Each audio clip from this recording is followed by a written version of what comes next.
Hello बच्चों, let's read this question. The question says a metal X is 15 times as dense as metal Z and a metal Y is 8 times as dense as metal Z.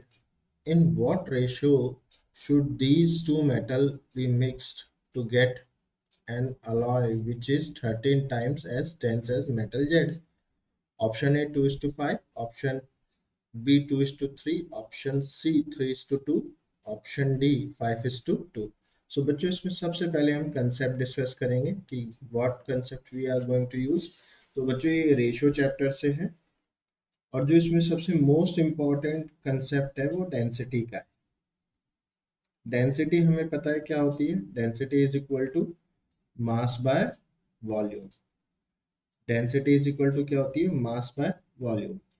तो हम इसमें इस question को solve करने के लिए यही फॉर्मूला यूज करेंगे, मास बाय वॉल्यूम का. रेशो चैप्टर से है. So let's see the solution. हमने सॉल्यूशन में एज पर क्वेश्चन गिवन क्या है कि as per the question given x is 15 times dense as metal Z. तो हम इसको क्या लिख सकते हैं, x is equal to क्या, 15 times of denser than Z. जो x की डेंसिटी है, ओके, तो ये क्या मैं लिख रहा हूँ, डेंसिटी ऑफ x. इसको हम थोड़ा सा लिख सकते हैं, density of x.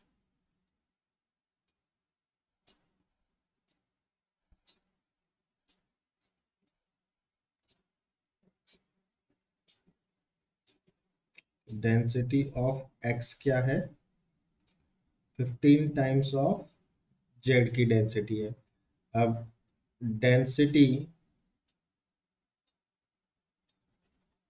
Density of y, density of metal y is what, 8 times of metal z.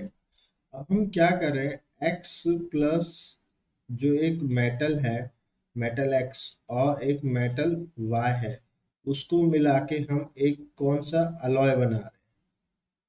क्या बना रहे हैं, एक अलॉय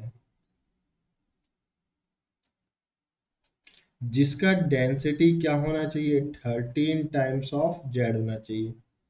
ओके, एक अलॉय बना रहे हैं जिसका डेंसिटी क्या होना चाहिए, 13 टाइम्स ऑफ जेड. इसका डेंसिटी कितना है, एक्स का 15 टाइम्स ऑफ जेड, और इसका डेंसिटी कितना है, 8 टाइम्स ऑफ जेड. अब एक अलॉय बना रहे हैं जिसका डेंसिटी 13 टाइम्स ऑफ जेड होना चाहिए. तो हमें एक्स और वाई का कितना रेशियो इसमें डालें, वो हमें बताना है. वो हमें क्या बताना है, एक्स और वाई का कितना रेशियो ऐड करें कि जो इसकी डेंसिटी 13 जेड बन जाए. तो देखो बच्चों, हमने इसमें let assume let's assume let's assume X and Y mixed in a ratio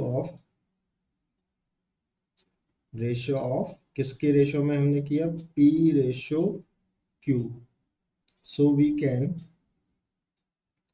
we can get alloy,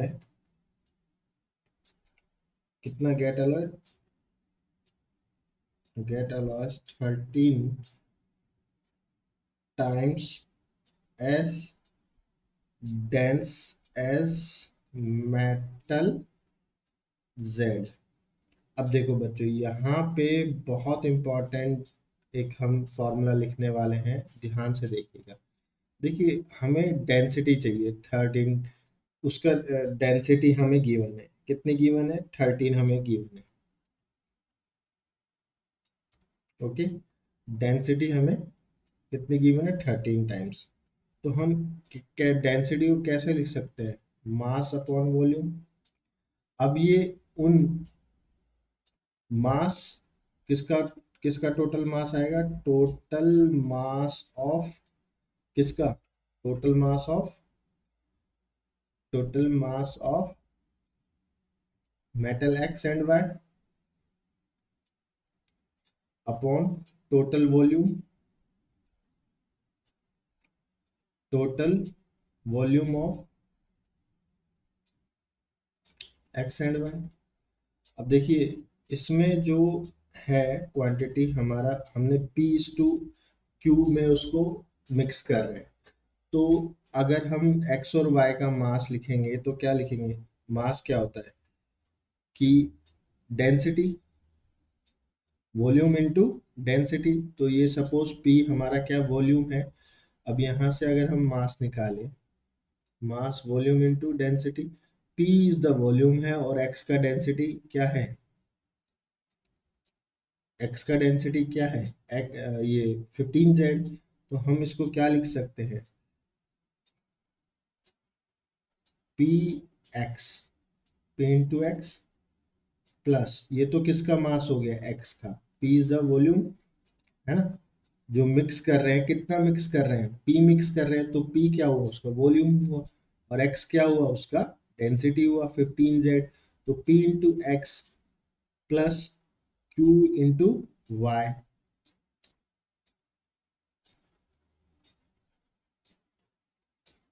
P into X plus Q into Y upon P plus Q। ये तो क्या आ गया? Total mass. और ये क्या आ गया? Total volume. Total mass into total volume. और ये किसके इक्वल हो जाएगा? हमारी density of alloy. Density density of alloy कितनी है? 13 times of Z. Density of alloy ये किसके इक्वल आ जाएगा? Density of alloy. तो ये देखिए फॉर्मूला कैसे लिखा है, ये हम मिक्स करके बना रहे हैं। ओके, मिक्स करके बना रहे हैं। तो फिर से एक बार इसको देख लीजिए कि भाई डेंसिटी और वॉल्यूम कैसे हमने लिखा है। देखिए जो भी बनेगा हमें डेंसिटी गिवन है। ओके, फिर से एक बार समझ लेते हैं। डेंसिटी हमें गिवन है। Okay, density is equal to क्या होता है? Mass upon volume. और मास यहाँ से क्या हो जाएगा? Density into volume. अब देखिए यहाँ पे जो आने वाला है ये चीज, ये क्या है? Total mass of alloy. और ये क्या आएगा? Total volume. मास अपॉन वॉल्यूम क्या हो जाएगा? Density of alloy. Total volume तो आपको पता है P टू, हमने क्या एज्यूम किया? रेशो P टू Q में। तो P प्लस Q हो जाएगा टोटल वॉल्यूम।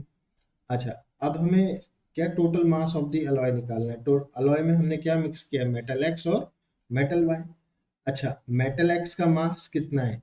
कितना हमने लिया? उसको P लिया। मेटल एक्स की अगर बात करें, उसका टोटल कितना लिया? उसका P हमने लिया। और जो उसका डेंसिटी कितना है? Density is 15Z। 15Z मतलब कि x। तो इसका मास हम P इंटू एक्स लिख सकते हैं। अगर हम बात करें इसके इसके मास की, y की, तो वो कितना मिक्स किया हमने? Q into 8Z। तो ये क्या हो गया? P इंटू वाई लिख देंगे हम इसे। तो ये टोटल मास कितना आ जाएगा? P X plus P Y upon the upon P X, upon P X into P X plus Q Y. ये तो टोटल मास आ जाएगा, प्लस पी प्लस क्यू क्या हो जाएगा? उसका टोटल वॉल्यूम। और is equal to density of alloy. Density of alloy हमें कितनी गिवन है? That is the 13Z। Okay, तो अब इसको और सॉल्व करेंगे। देखिए P इज टू Q तो हमें निकालना है, वो हमें पता नहीं है। तो और इसको सॉल्व करेंगे। जो हमारा x का डेंसिटी था, दैट इज x का density 15Z। 15Z plus Q, इसका डेंसिटी कितना था? 8Z। 8 times upon P plus Q। ये तो हमें P और Q का रेशियो तो हमें निकालना है। इज इक्वल टू कितने का इक्वल आ जाएगा? ये 13 टाइम्स। ओके, अब देखिए इस ऊपर से क्या कॉमन आ रहा है? Z कॉमन आ रहा है। तो मैं Z कॉमन ले लूंगा। यहाँ क्या बचेगा हमारे पास? 15P plus 8Q upon P plus Q is equal to 13Z। तो ये Z से Z ये कैंसिल हो जाएगा, क्या बचेगा 15P plus 8Q is equal to 13P plus Q। अब P को एक तरफ ले जाएंगे, 13P plus 8Q is equal to 13P plus 13Q। इस P को उधर ले जाइए, 15P minus 13P is equal to 13Q minus 8Q। Transposition हो गया, 8 इधर आ गया, 13 उधर चला गया, that is 2P is equal to 5Q।